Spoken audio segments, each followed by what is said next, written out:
महाराजनी जय। सत्य सनातन सती धर्मनी जय।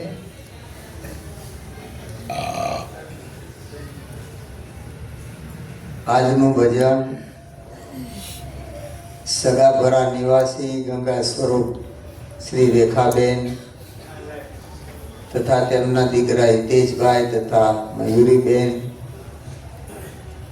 એ સર્વે મળી અને હિતેશભાઈના પિતાશ્રી ભગવાન દાદા એમની વાર્ષિક પુણ્યતિથિ નિમિત્તે આજનું ભજન રાખવામાં આવ્યું છે। ગુરુ મહારાજને તેડાવ્યા, સર્વે સંતો ભક્તોને તેડાવ્યા, કુટુંબીજનો, ગામજનો, સગા સંબંધી સર્વેને તેડાવી અને આજે આપણને ગુરુ મહારાજના ગુણ ગાવાનો એક અવસર પ્રાપ્ત થયો। એ બદલ દરેક સંતો એમને ધન્યવાદ આપે છે। આ જગતમાં જોવા જાય તો મોટામાં મોટો રોગ એ કયો છે? મોટામાં મોટું દુઃખ એ કયું છે? અને મોટામાં મોટો ભય કયો છે? સંતો આપણને કહે છે કે આનો વિચાર કરો। આ દેહ કાયમ કોઈના રહ્યા નથી, રહેવાના નથી, પણ છે ત્યાં સુધી તો વિચારો કે મોટામાં મોટો રોગ અને મોટામાં મોટો ભય અને મોટામાં મોટું દુઃખ હોય તો જન્મ મરણ। આપણા શાસ્ત્રો પુકાર કરી કરીને કહી રહ્યા છે અને સંતો એનો નિવેડો લાવે છે કે જન્મ મરણનો ભય છે ભારે, મટી શકે એક મનુષ્ય દ્વારે। આ મનુષ્યનો દ્વાર આપણને મળ્યો છે। આ જન્મ મરણનો રોગ એનાથી મટે છે। જો એવા તત્વદર્શી બ્રહ્મનિષ્ઠ કોઈ એવા બ્રહ્મ ક્ષોત્રિય એના શરણે જઈ અને પોતાના સ્વરૂપનું જો જ્ઞાન મેળવી લે તો આ બધાયમાંથી મુક્ત થઈ જાય। આ તો એક મનમાં ભ્રાંતિ થઈ છે, ભ્રમણા થઈ છે, પણ સદગુરુનો જ્યારે શબ્દ મળી જાય ત્યારે તમામ દુઃખોની નિવૃત્તિ થઈ જાય, એમાંથી મુક્ત થઈ જાય છે। અને સદગુરુના શરણે ગયા સિવાય એ નક્કી થાય નહીં। આગળ વાતો કરી સંતોએ એ બરોબર છે। મુક્તાબેને કીધું, મીઠા મહારાજે કીધું કે જ્યાં સુધી આપણે સદગુરુના શબ્દનો વિચાર નહીં કરીએ ત્યાં સુધી આપણને નક્કી નહીં થાય। કારણ કે હાવ હાવ કરીને હાવલા આકલા મારે એનો ભેદ નો જાણે ઓલો ભૂવો। જડીબુટીનું આમાં જોર નો ચાલે અને ધન્વંતરી વૈદ પણ મોવો। હે અજ્ઞાની લોકો, તમે જરા જાગીને જુઓ, તમે કા નિંદરમાં છો? આ મોહની નિંદ્રામાં ઘેરાણો છે કે આ મારું છે, આ તારું છે, આ મેં કર્યું, આ હું હોઉં તો જ થાય। આ તો બધી આપણી એક ભ્રમણા છે। આપણે નહોતા તોય આ જગત હતું, આ દેહ નહીં હોય તો છે, દેહ હશે તોય છે, એ તો એનો રેટ ફરે છે। પણ સદગુરુના શરણે જાય ત્યારે નક્કી થાય કે એનો વિચાર કરવાનો કે હું કોણ છું અને હરિ કોણ છે। વિચાર વિનાની આ બધી પીડા ઊભી થઈ છે। એટલે સંતો કહે છે કે વિચાર વિના ગયા ઘણા ઘસતા હાથ, સદગુરુ લક્ષ્ય લીધા વિના કેમ મળશે ત્રિભુવનનાથ? નો અંતર થાય ઉકેલ જ્ઞાની સદગુરુ વિના, ખોટો જાણે નહીં ભવ ખેલ, નો થાય ઉપાસના। સદગુરુ એવા જ્ઞાની નો મળે ત્યાં સુધી અંતરમાં ઉકેલ નો થાય। અંતર એટલે પોતાને અંતર પડ્યું છે, એક પડદો પડી ગયો છે। આડું મન, બુદ્ધિ, ચિત્ત ને અહંકાર, આનું આવરણ ઊભું થયું છે। જેમ બાળકનો જન્મ થાય, ઓર પછેડો ચીરી અને બાળકને ચોખ્ખો કરી અને માના ખોળામાં મૂકે છે દાયણ, એવી રીતે સદગુરુ આ દેહાધ્યાસનો પડદો ચીરીને પોતાના આત્મ સ્વરૂપ જે છે, શુદ્ધ સચિદાનંદ સ્વરૂપ એ પ્રગટ કરી અને પ્રત્યક્ષ એનું દર્શન કરાવી દે છે કે તમે કોણ છે જોઈ લો। વ્યાપકની દ્રષ્ટિ આપે છે કે તમારા વિના કોઈ જગ્યા ખાલી નથી, જ્યાં જોવો ત્યાં તમે છો।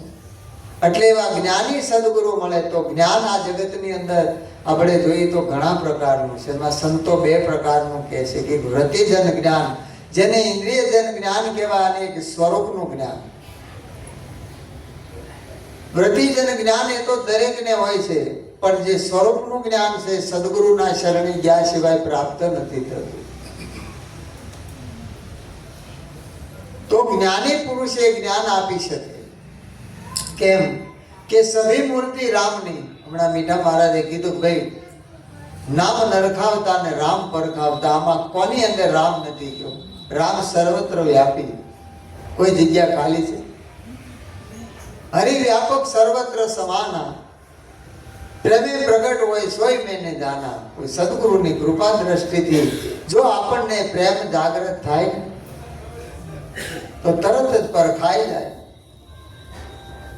એટલે સભી મૂર્તિ રામની પણ જ્ઞાની મૂર્તિ છે કામની, કે જેની પાસે પોતાના આત્મ સ્વરૂપનું જ્ઞાન છે, એ આત્માની ઓળખ કરાવી શકે.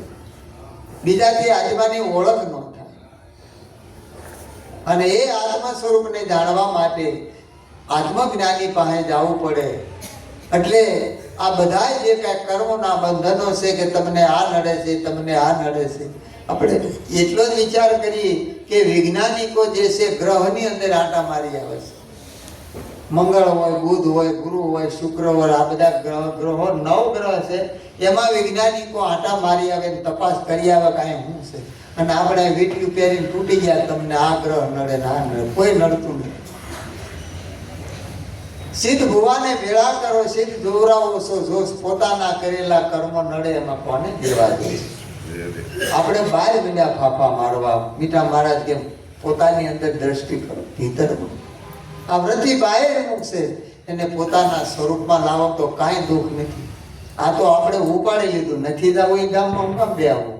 સુખ દુઃખથી ન્યારા છો, પછી સુખ ને દુઃખની ફરિયાદ હું કામ કરો?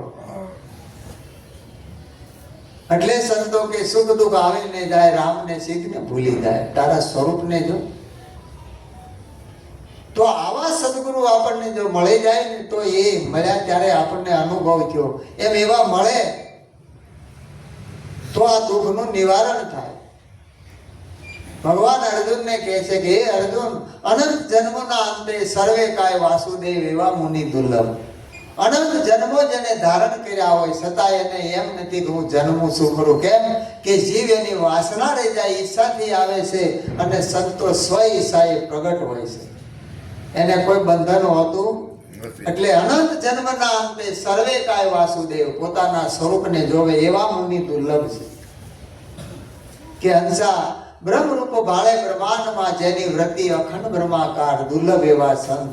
હંસા દાસ શંકરની વિનતી, જેની મેર થતા બેડો, એની મેર થઈ જાય તો બેડો પાર થઈ જાય. કારણ કે ગુરુ બધાયને હોય. મુક્તાબેને કીધું ને, ગુરુ આપણી પરંપરા છે, દરેક ગુરુ હોય છે, જેની જેવી ક્ષમતા એ પ્રમાણે આપણને જ્ઞાન આપે, એમાં કોઈનો દોષ નથી. પોતાની કોઈ પ્રમાણે આપે, એ દરેકને હોય છે. પણ આપણે વિચાર કરીએ તો હિરલા રૂપી મને સદગુરુ મળ્યા, ગુરુવે ગુરુવે ઘણો ફેર છે. કહે રવિ રામ ગુરુ બાણ પ્રતાપે, જેની માથે સાહેબની મેર છે, જેની મેર હોય. અને એવા જ્યારે આપણને મળી જાય ને, ત્યારે આપણને હરિગુરુ સંતનું સ્વરૂપ પ્રગટપણે દર્શન કરે. કહે પુરુષોત્તમ ગુરુ પ્રતાપે, સંતનો સંગ સુખદાય. કહે પુરુષોત્તમ ગુરુ પ્રતાપે, સંતનો સંગ સુખદાય. કર્મ સંજોગે આવી મળે તો, કર્મ સંજોગે આવી મળે તો, ભાગ્ય રેખા પલટાય સાચા સંતો એમ ઓળખાય. હરિ રસ પીવે બીજાને પાય.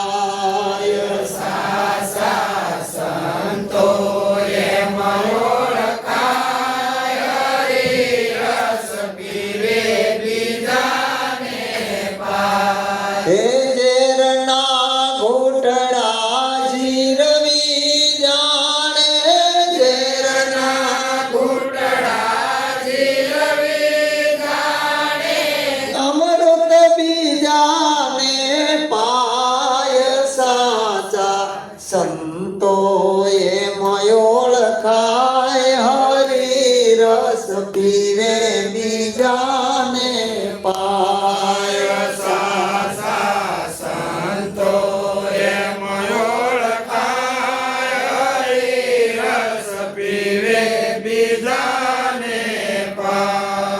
ઝેરના ઘૂંટડા ઝેરવી જાણે ઝેર હકું થાય કોઈ નહીં.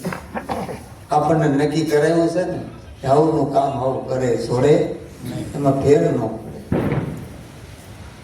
પણ આ જગતના વેણ ઝેરના ઘૂંટડા એક એક શબ્દને ફિલ્ટર કરી કરી અને આપણને અમૃત સમાન કરીને મૂક્યો. એ શબ્દ ગમે ના બોલો તમને કોઈ વેડે નહીં, કોઈને વાહવું ન લાગે એવા એક એક અમૃત જેવા આપણને શબ્દો ફિલ્ટર કરીને આપ્યા છે.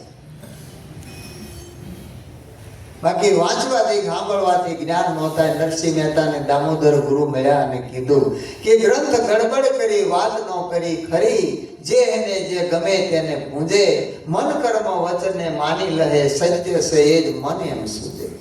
હવને જેને જેવું પૂજે એવું એમ કે બસ આજ હાચું આજ હાચું, પછી કોઈના બાપનું માને નહીં.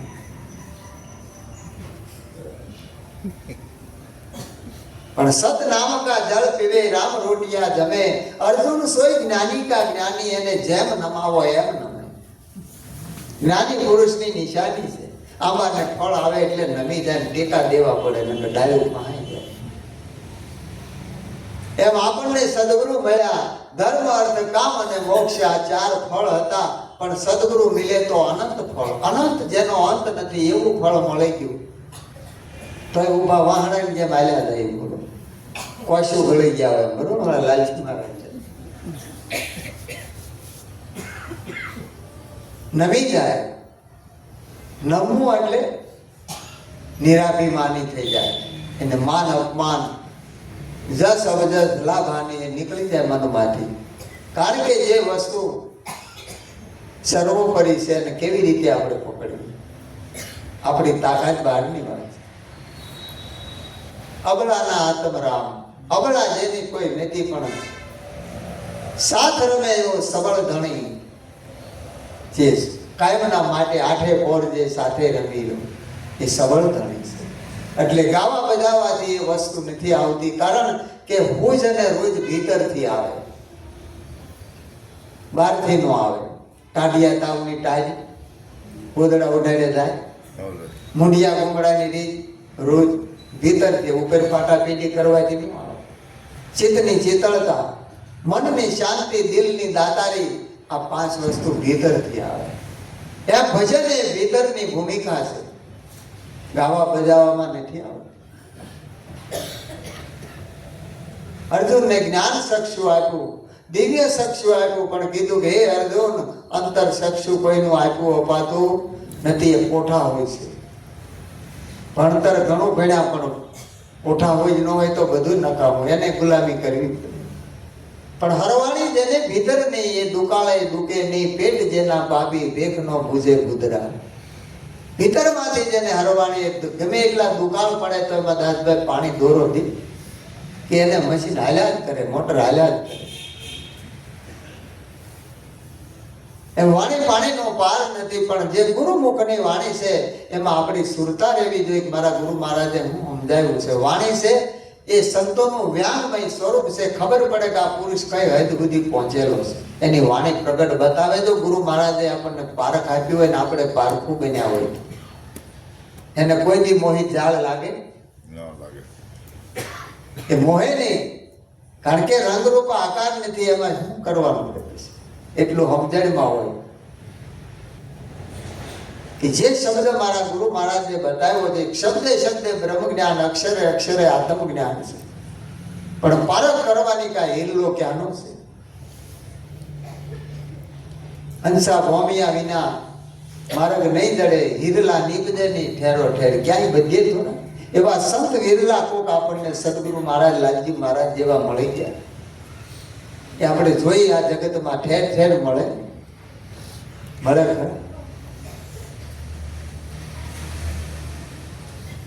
એટલે મુક્તાનંદ સ્વામી કહે છે, ભીતર વિજાણા વિના ભક્તિ નહીં ભાવે, મનડા રંગાણા વિના ભક્તિ નહીં ભાવે, ભીતર વિજાણા વિના સમાધિ નહીં આવે.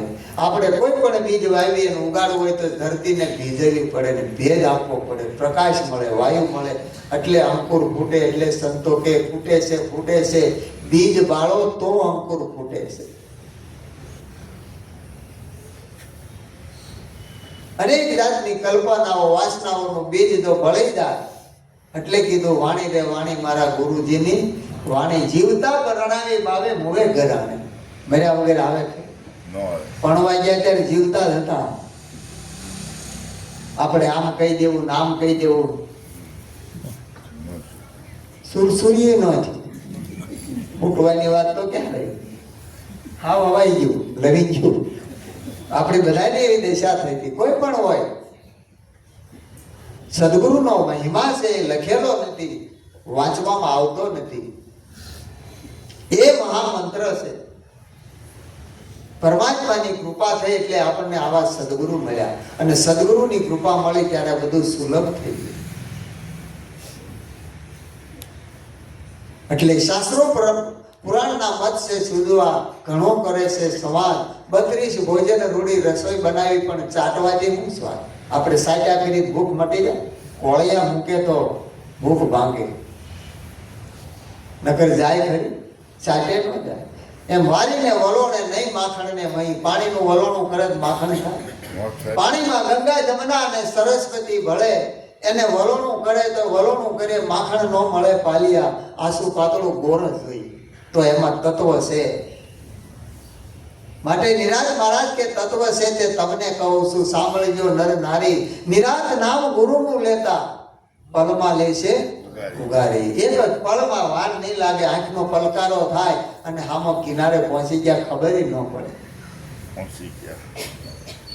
ક્યારે જાઓ કેમ થાય કાંઈ ન થાય. બસ જ બીજા ગામની પકડી તો આપણું ગામ આવે નથી. મોડેલ વાંચતા નથી. ગુરુ મહારાજે હું લક્ષ્ય બતાવ્યું છે, હું કીધું છે. સદગુરુએ શાન કરી અને નક્કી કરાવી દીધું ને આપણી લક્ષ્ય વૃત્તિ એમાં જોડી દીધી, એની અંદર લગાવી દીધી. અંતરના શખ્સો ભૂલી ગયા. કેમ કે પોતાએ પોતાનો વિચાર કર્યો કે હું કોણ છું, મારા ગુરુ મહારાજે મને શું વસ્તુ આપી.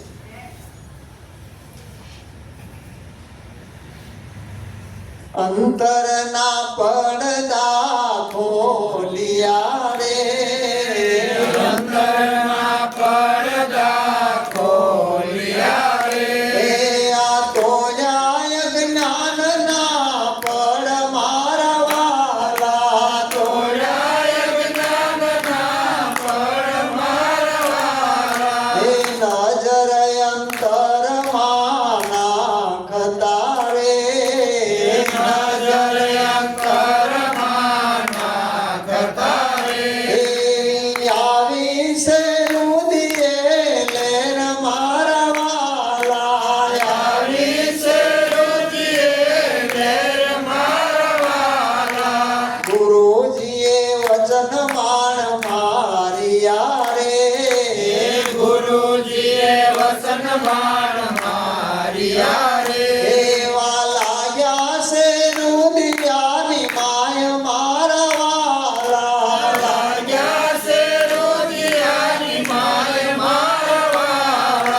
ગુરુજીએ વચન માણ મારિયા રે, ગુરુજીએ વસન બાણ મારિયા રે. વચનનું બાણ મારી દીધું. અમારે એક દિવસે વાત થઈ હતી કે વચને માયા મર ગયા, વચને છોડ્યા રાજ, જેને જેને શબ્દ વચન વિચાર્યા એના સરિયા કાજ. વચનનો મહિમા છે. અને એ ગુરુ વચન સંતો કહે છે, ગુરુ વચન જડે નહીં, જડે તો ને ધજાને શ્રીફળ સરે. આપણે ક્યારેક ગોત્યું, ક્યારે નક્કી કર્યું? આપણે હામી ફૂણી માંડી એનું કરવું હે? ઉતરે ખરું? ઓલું બાળકને દવા પાય ઘણું કરે પણ પૂરું કરીને કાઢ ના કરે, એને કેવી રીતે ગળે ઉતારી? કોઈ રસ્તો નહીં. નાક દબાવવામાં પાય પણ તોય ફુવારો કરીને કાઢી નાખે, એનો રોગ મટે. કડવા ઓહડ કોણ પાય? માતા પાય છે. સંત માને બાપ હે, હરિજન હે સબ લાર, ઈષ્ટ ભરોસો આપનો, સુખ સારણ પ્રભુ આપ. હે પ્રભુ, માં અને બાપની કરતા વિશેષ ઉપમા સંતોને આપી છે. કારણ કે 9 મહિના માતાના ઉદરમાં સૂતો, જન્મી અને પારણિયામાં સૂતો, પછી ધરતી માથે સૂતો, મોટો થઈને ઢોલીએ સૂતો, પણ સંત એને જગાડે કે ભલા માણા મહાણીએ હોવાનો વારો આવ્યો, હવે તો ઉભરતા, હવે જાગ, આ જન્મારો વિયો જાય, ફરી નહીં મળે. આવી ગયા ગઢપણ જાડેજા ઢોકળા એળે હાલ્યો જાય અવતાર. એવું શરણું લઈ લે કોઈ સાધક સદગુરુ સંતનો, સદગુરુ ઉતારે ભવપાર. વન વટાવા વહમાં લાગશે, વાટમાં નહીં મળે સંગાર. આ કાયા કથળ છે અને આ ભુજબળ ભાંગશે, હૈયું તારું નહીં રે હાથ. એવું તોરલ સમજાવે જાડેજાને શાંત. કોને સમજાવે? જાડેજો તાવું પડે પોતાને. તોરલ એટલે જે સુરતા, જે વાતને તોળી, એ તોળી રાણી છે. જેને વાતને તોળી બરોબર તોલ કર્યો છે, ગુરુના શબ્દનો જેને તોલ કર્યો છે, બોલનો તોલ કર્યો છે, સદગુરુના શબ્દનો જેને તોલ કર્યો, બોલે નહીં. જેમ સંતની આગળ બેહીને માણી લેવાય, એમ સદગુરુની આગળ બોલવાનું શું આવે? હું આપણે બોલ્યા હતા ક્યો, અને હવે આપણે હું કરા કદી ખોટું નહીં. બોલ્યા હતા ત્યારે એક અક્ષરે બોલાણું. ગુરુ મહારાજ કાયમ સત્સંગ કરે અને છોકરાઓને કે ભાઈ આવી રીતે બધા એક આસને બેહો અને બરોબર એમાં ધ્યાન લગાવો. આવું કહી અને ગુરુ મહારાજ ઊંઘી ગયા. છોકરાઓ જાણતા હતા કે મળો આપણને આ જોઈ સેવાની કીધી ને ગુરુ મહારાજ તો નાખવાના બોલાવે, ઊંઘ આવી જાય કે અસ્તુરે. એટલે છોકરાઓ જઈને જગાડ્યા કે ગુરુજી કે તમે કહેતા હતા ઊંઘાય ને ઊંઘી કેમ ગયા? તો જાગી ગયા. એટલે ગુરુ કઈ કોઈ હેઠું લે, નમતું લે, લેવાય નમતું. ગુરુ કેવો એલા થવાનું નથી, મટી જવાનું છે. હે આ તો થઈને બેઠા છે કે હું તો નહોતો કે તઈ વૈકુંઠમાં ગયો તો ભગવાન પાસે કે આ બધા છોકરાઓને ધ્યાન કરાવો પ્રભુ, અહીંયા અમારો મારા કરજો, જગ્યા કરજો, આ બધાને વૈકુંઠમાં લઈને હું આવું છું. છોકરાઓ રાજી થયા કે આપણા ગુરુજી કેવા હારે. પણ એમાં કોક હોય ને મારી ગુરુના મૂળિયા ઉકેળે એવો પારક હોય. એમાં એક દિવસ એ છોકરો ઊંઘી ગયો, એને ખબર પડી કે ગુરુજી કરે આપણે કરે, ઊંઘી ગયો. એટલે બે તમાશા માર્યા કે ના પાડી છે ઊંઘાય નહીં. એટલે રોતો જાય ને કહેતો જાય કેવો માર્યો, ઊંઘતો નહોતો કે તઈ કે હું વૈકુંઠમાં ગયો તો ભગવાન પાક, તારે હું ના કામ હતું? પૂછવા ગયો તો મારા ગુરુજી અહીંયા આવ્યા હતા. પોલ ક્યાં હતી હાલે? ચાલ્યું પોલમ પોલ જગતમાં, ચાલ્યું પોલમ પોલ, હાંડો પોલો કોઠી પોલી, તોપ તમનસા બંદૂક પોલી, અવાજ પોલમ પોલ જગતમાં હાલ્યું પોલમ પોલ, પોલા પકોડા વાગે. પણ હામેલા તો મારા સંતો બોલાવે. કોઈ સદગુરુ મળી જાય ને એને નકોર હોય ને બોલાવી દે. જો અણુમાં બોલે, કોઈ જગ્યા ખાલી પ્રગટ કરી અને નક્કી કરાવી દે. સદગુરુનો સંગ આપણને જીવનમાં થઈ જાય ને તો બીજો સંગ એને લાગતો. ગુરુજીના સંગમાં ને રસિયાના રંગમાં સાચું સ્વરૂપ ઓળખાયું રે વાલા. ગુરુજીના સંગમાં ને રસિયાના રંગમાં સાચું સ્વરૂપ ઓળખાયું રે વાલા. સાચું સ્વરૂપ ઓળખાયું મારા વાલા, સાચું સ્વરૂપ ઓળખાયું મારા વાલા. ખોટું તે સેજમાં ખોવાયું રે વાલા. ખોટું તે સહેજમાં ખોવાયું રે વાલા. ગુરુજીના સંગમાં ને રસિયાના રંગમાં સાચું સ્વરૂપ ઓળખાયું રે વાલા. ગુરુજીના સંગમાં ને રસિયાના રંગમાં સાચું સ્વરૂપ ઓળખાયું રે વાલા. કાયા ને માયાના ભોગ મિલાવે ગળા, કાયા ને માયાના ભોગ મિલાવે ગળા. ખોટું તે સેજમાં ખોવાયું રે વાલા. ખોટું તે સહેજમાં ખોવાયું રે વાલા. ગુરુજીના સંગમાં ને રસિયાના રંગમાં સાચું સ્વરૂપ ઓળખાયું રે વાલા ગુરુજીના સંગમાં ને રસિયાના રંગમાં સાસુ સદુપયોગ કાયું રે વાલા દસમા તે દ્વારમાં દીઠા મેં દેવને દસમા તે દ્વારમાં દીઠા મેં દેવને હૈયો ઘણો હરખાયો રે વાલા હૈયો ઘણો હરખાયું રે વાલા ગુરુજીના સંગમાં ને રસિયાના રંગમાં સાચું સ્વરૂપ ઓળખાયું રે વાલા ગુરુજીના સંગમાં ને રસિયાના રંગમાં સાસુ સ્વરૂપ ઓળખાયું રે વાલા જ્યોતિની જ્યોતમાં ઓમાયો આત્મા જ્યોતિની જ્યોતમાં હોમાયો આત્મા ત્યારે આત્મ પદ ઓળખાયું વાલા તારે આત્મ પદ ઓળખાયું રે વાલા શંકર ગાય સદા ગુણ ગુરુદેવના શંકર ગાય સદા ગુણ ગુરુદેવના એ ગુણ ગુરુદેવના ગુણ ગુરુદેવના આભલામાં આ બધું સમાયું રે વાલા આભલામાં આ બધું સમાયું રે વાલા ગુરુજીના સંગમાં ને રસિયાના રંગમાં સાચું સ્વરૂપ ઓળખાયું રે વાલા ગુરુજીના સંગમાં ને રસિયાના રંગમાં સાસુ સ્વરૂપ ઓળખાયું રે વાલા સદગુરુ